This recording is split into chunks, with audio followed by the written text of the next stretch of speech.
For many years, I believed that I hated all men. It wasn't because I was born with that feeling.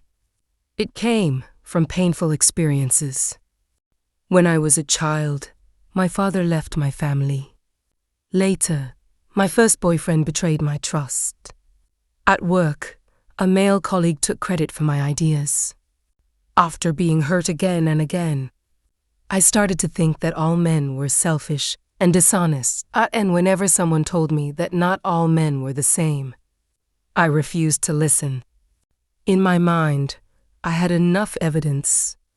I built a wall around my heart and decided never to trust men again.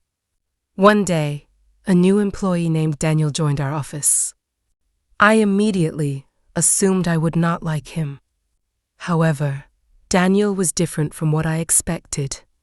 He was respectful, hardworking, and kind to everyone. He never tried to show off or make others feel small. A few weeks later, I faced a serious problem at work. My computer crashed, and I thought I had lost an important project. I was stressed and close to tears. Daniel noticed and offered to help. For hours, he worked beside me until the files were recovered. I was surprised. "Why did you spend so much time helping me?" I asked. He smiled and replied, "Because you needed help."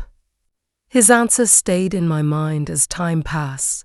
I noticed more things about him. He volunteered in his community, treated people with respect, and always kept his promises. He was not perfect, but he was a genuinely good person. One afternoon, we talked about life. I shared my past experiences and explained why I distrusted men. Daniel listened carefully without judging me.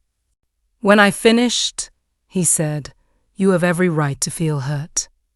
But the people who hurt you do not represent everyone." His words made me think deeply. That night, I remembered other men who had been kind to me throughout my life: my grandfather, my favorite teacher, and a neighbor who often helped my family. I realized I had ignored these positive examples because I was focused only on my pain. Slowly, I understood something important. The problem was not all men.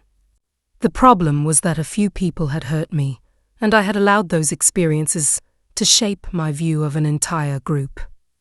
From that day forward, I worked on letting go of my bitterness. It was not easy, but it helped me grow. I learned that every person deserves to be judged by their own actions, not by the mistakes of others. Today, I no longer say, "I hate all men." Instead, I say, good and bad people exist everywhere. What matters is a person's character. And that lesson changed my life forever.